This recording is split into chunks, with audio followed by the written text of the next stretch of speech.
Pica, who is yet to fight his second match for the day.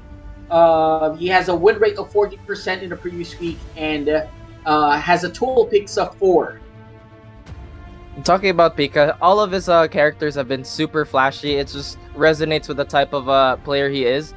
And of course, Armor King, he is such a force to be reckoned with. But talking about Hapon, who has been super streaky and at the same time super consistent with all his matchups, he is Haps the Giant Killer after all, Ron. Mm-hmm. I mean, interesting picks for Hapon. He has picked Leroy 7 times, Geese 5, and Fakum Rum 3 times. But he hasn't brought out Eddie yet. Hindi naman nilalabas si Eddie niya. Being the so-called Eddie ng Pinas, he's still yet to bring out his Eddie. Yeah, that's definitely such a great point to bring up. It's like you ask upon, oh, they call me the Eddie of the Philippines. Well, who's your top pick in the nationals? Oh, Leroy, of course. Leroy. It's Leroy.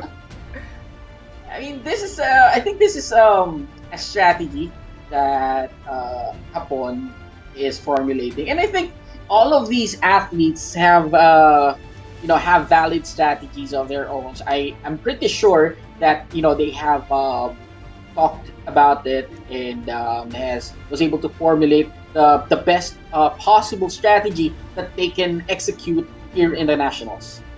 Exactly, and just it is the second half of just the conference, and I think this is the time where we'll slowly transition from experimentation into bringing out the anchors and the main guns of both players. And I definitely think this is going to be an interesting one. Pika has been playing so well with that Master Raven, that Maven. Hopefully he can continue the heat, and on the side of Hapon as well, Ron.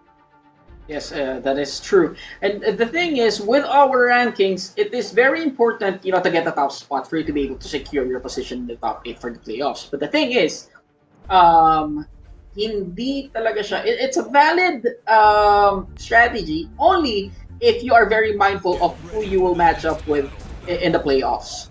Ang importante is you get into the playoffs.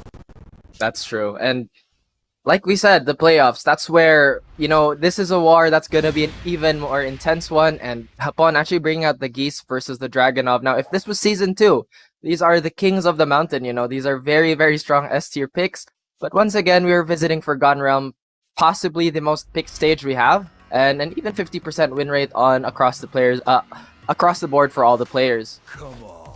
Okay, I agree with you on that. Here we see Pika gracing us with his Dragonov, and of course Hapon showing us one of his pockets, which is Geese. Exactly, and compared to other Geese players, Hapon has been quite unique. That's pretty much the same for Pika as well. Does have a very unorthodox approach, already with a very early floor break here, not giving Hapon any chance to rack up any bonus damage. This is actually a breath of fresh air for us. Not to jinx it, but I don't think we have seen any Leroy yet during the game. And that is it. Please do not get mad at me kung magalit sa akin pag may lumabas na bigla. Pero I'm just saying. I'm happy with what I'm seeing right now. And I think you've doomed us all, Ron. You've cursed us.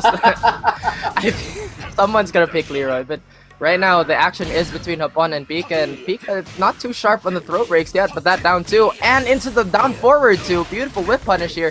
Is he gonna take him to the bottom stage? Yes, he is. Beautiful movement from Pika there. It was an amazing size up that he did into a launch, and which brings us here at the bottom floor of the Forgotten Realm. Ooh, and it's actually Hapon to close out the second round with a clutch meter burn there, but that is gonna leave him hurting in this next round. Once again, the most important round for Geese is when he can build meter, but so far he's ways away from this.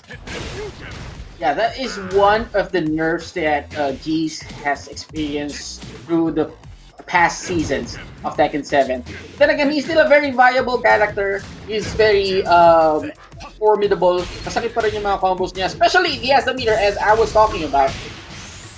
Ooh, and this is gonna be big damage on the side of Pika. Possibly a kill here, or even just a strong setup. One more mix-up. What's for breakfast? But the Russian tackle is there, but the second hit of the 1-2 string will knock out Pika out of that. That was really close. Good thing that second hit of the string was able to interrupt Pika in his tracks. And here we go, Hapon at the brink of taking the first match of this game. Let's see how he will fare. He doesn't have any meter yet. Exactly, but Pika doing a great job of holding the momentum down for Hapon. Hapon tried to for a cheeky parry there, but the actually beautiful confirm, but that's gonna be minus 14, so Pika's gonna be looking out for that. That down two into the down four, double lows, a classic finish. Okay, Hapon got a little bit too greedy there. Then again, when Pika saw the opening, he took it. And yes, he did. Beautiful duck there on the non-jail. Once again, Henny God with the sauce with the setups here. But Hapon fighting his way out of the corner. The Eagle Claw won't connect. Pika once again with a beautiful sidestep. But Hapon with a quarter circle back two. Trying to contain his momentum. Hapon spent the meter just to get out of that corner. But here comes Pika pushing Hapon back to the wall, back to the corner. Up forward four. No Eagle Claw. This is getting way too close for comfort. You know what Geese can do with the red, but Pika denies that, not giving him a chance to land any combos. And that's the first set for Pika, doing a great job of bringing his momentum from the previous match onto this one. And that is true. He was able to bring the momentum. He was able to win against Don Argus with his Master Raven. Now he's using his Dragunov against Hapon, which is a very good pick against Geese. Now, I think the turning point here is when Hapon dropped his combo. That is when Pika was able to see the opening and dun na siya nakabuelo. Hapon should have been more careful, in my opinion, with his combos, especially in this kind of setting. Exactly, and at such an elite level of competition, it's such a delicate balance. And honestly, the way Pika played, I think he played that matchup to a T as well. He understood that once Geese doesn't have meter, it's basically free game for Dragunov. As you can see, the game plan of a Geese is to weather the storm, but the Russian Blizzard was a little too much for that first set, don't you think? Yes, that is true. I mean, a Geese can't go on party mode unless he gains a meter. And in this case, unless Geese goes into the offensive, he won't be able to gain meter. That's pretty ironic if you're playing Geese. Yeah, and I think this is probably on the menu for Hapon to switch to maybe the Fakumram. His Fakumram has been really, really strong, even taking down the likes of, the top players here. But yeah, I'll be honest here. You did kind of jinx the Leroy pick, but I'm just gonna counterbalance it out with the Fakumram pick. It's Fakumram. I think it's a Fakumram coming out. Okay, as much as I enjoy seeing other players, yes, I agree with you. I would like to see a Fakumram instead of a Leroy, but let's see. Okay, here it is.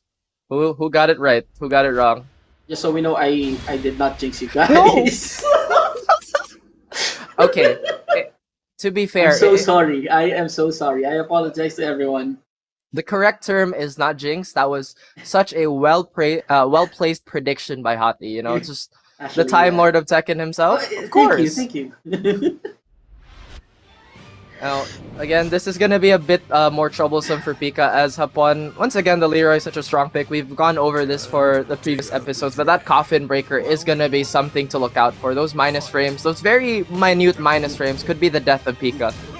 But then we have to recognize that Pika is at an advantage here. He already has one win under his belt. One more and he gets 3 points. I mean, the pressure, if there's any pressure in this match, it's on Hapon. Exactly, and now Pika is weathering the storm, but my goodness, that back 1-1 there, back 1-2 rather, whiffs on a very weird angle. Hapon very close to rage. Pika smartly not poking away, just going for a big launch to close this out. Russian Assault moving forward. Very weird of Hapon not being able to punish that, but here comes the Orbital, taking the first round just like that. And once again, just proving how volatile of a character Leroy is. Just one big launch and it's pretty much over here. Pika now is on a round disadvantage, but that shoulder tackle will try and even it out. Big counter hit on Hapon, going for the mini combo. Good conversion from Hapon there. And here it comes. But if you look at the life bars, the difference is not that much. Not until after this combo, at least. Exactly, and again, the low pokes from Hapon just kind of chipping down Pika here, and 2 rounds already on the board for Hapon. He's really gaining momentum here. That down 2, big heartbreaking trade for Pika here. Probably taken to the wall. Weird angle though, so he will survive. And look at the, if you would analyze the game plan of Hapon here, he only has one plan, attack. Attack indeed, as Dragonov with the camouflage is gonna be invisible for the set, as Pika unfortunately could not take a round off upon. So now knowing Pika, he's the type of guy who's not shying away from a character swap, you know, so that might be in order for him as well. True. And actually, I think that is one of the fastest matches that we've had the entire day. It was a no round. The last two rounds were pretty quick, if you ask me. I think the next question will be, what would Pika's answer be? What is his solution to Hapon's Leroy? Will he be trading character? Will he be changing characters? Or will he just opt to stay selected? Yeah, and again, that really bites the question, especially in a format like this where it's a race to two. Do I stick with my character and bank on the adjustments, or do I just outright pick another character? And for someone like Pika, as I mentioned, he's not gonna shy away from swapping to another character. And the thing about Pika, it's actually a bigger curveball if he's gonna pick someone that's S tier, because he likes his weird characters, he likes his unorthodox picks, as we've seen from the Yoshi, the Maven, the Armor King. Like, if you just look at this character pool, it doesn't make sense. Like, why would you pick those three characters, you know? I think there is something about the move sets or the properties of these characters that attracts Pika. You know, he likes the challenge. That's it. If for all the years that I have known Pika, if there's one thing that he likes about characters, it's he likes the ones that are challenging enough for him to use. And honestly, that's such a admirable trait, especially in this kind of environment where you stick to your guns. High tier or not, I'm gonna play what I'm gonna play, and of course that's why Pika is the Henny God. You know, he's super flashy with his picks, he's super flashy with his combos, and oh my goodness, we are gonna go with the Armor King. Let's go. Of course, someone is excited to see the armored cat of the Nationals. We are seeing a leopard in action against Hapon's Leroy. Yeah, and exactly, like Armor King, such an underrepresented character, and hopefully against Hapon here, he might have found the solution to the onslaught that has been Hapon. I mean, let's see. So far, Pika has been successful with his Armor King, and so far today he was able to bag 3 points already. One more, and he'll be able to get this win to close the day with 4 points. Exactly, and it does look like the pressure is on as Pika is pushing Hapon into the corner, taking him for a ride, again into another wall, big damage, alley kick, good night Hapon. Nice call on the giant swing there for Pika. The thing is, he was very well aware that the wall is right behind him. And that's interesting. Pika finishing the blackjack combination there. Hapon caught a little off guard here, but that forward three.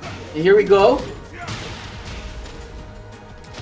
I love that move choice there, just to challenge the CD1. Pika is on the back foot here, but another big back one to stun Hapon, and a potential comeback here. What's for breakfast though? He is against the wall. The giant step won't connect into the blue stuff. Oh! See that despite the rage drives, Hapon still attempted for an escape. He pressed the button thinking that maybe Pika will botch the throw, which he did, and I think that escape from Hapon was in favor of Pika. Exactly, and a botch indeed, but that was a pretty good sell at the end of the round here. Pika, again, no duck on the non-jail, trying to pressure with the CD1, the down 3, Hapon trying to build up the mental damage, playing a bit more of a compact game here. I think Pika was able to find a solution to Leroy, but the question is how far can he take this to? Will he be able to see the end of this? Will he be able to defeat Hapon's Leroy and close out this round? And that's definitely the question here, and Pika does have a big round advantage. Hapon so far hasn't opened Pika up. Pika now getting hit by the orbital heal here. This could be a turning point. This is an infinite stage, so the neutral is gonna be the main gun here. No wall pressure whatsoever. We might see the turn being tabled here. Hapon found the break that he is waiting for, but then again, this is Pika we're talking about. He might be able to put Hapon at a stop. Let's see how he would fare. Good escape. Oh, and the hell sweep. That's the first one we've seen so far, and indeed, this is extreme rules. Nothing is being held back here. Hapon looks like he's been thrown a steel chair because he's stealing this momentum away from Pika. And again, you see Hapon is going back to the game plan that he has been using in the previous match. He's being very offensive here. Here comes the multi-throw. Good escape from Hapon. Pica still in this as well, but oh, that Death March mix-up. Oh, and that's going to be a second round for Hapon, basically. Double Ichi, ladies and gentlemen. Final round, final match. Who is it gonna be? And mind you, this is the first game of the second segment. It's already off to a very exciting start. Going for a dark upper here, taking Hapon for another combo, but he goes for the Oki instead. The giant step. Hapon super ballsy contesting those plus frames. Bringing out the staff, but there's the counter hit back one. Here we go. Hapon is in the red. We've seen him steal these rounds away, but can Pica finally finish this off? Not falling for the orbital this time. Much more steadier here. The Death March, the plus frames, the Hell Sweep, everything's being thrown here. God! Oh my goodness. One more. Yo! Harry! Oh. Alrighty then. Intensity of the last few seconds of that match. Just leaving us both speechless here, but once again, congratulations to Hapon. Again, still proving that Leroy is such a raid boss of a character, and Hapon still retaining the name the Giant Slayer.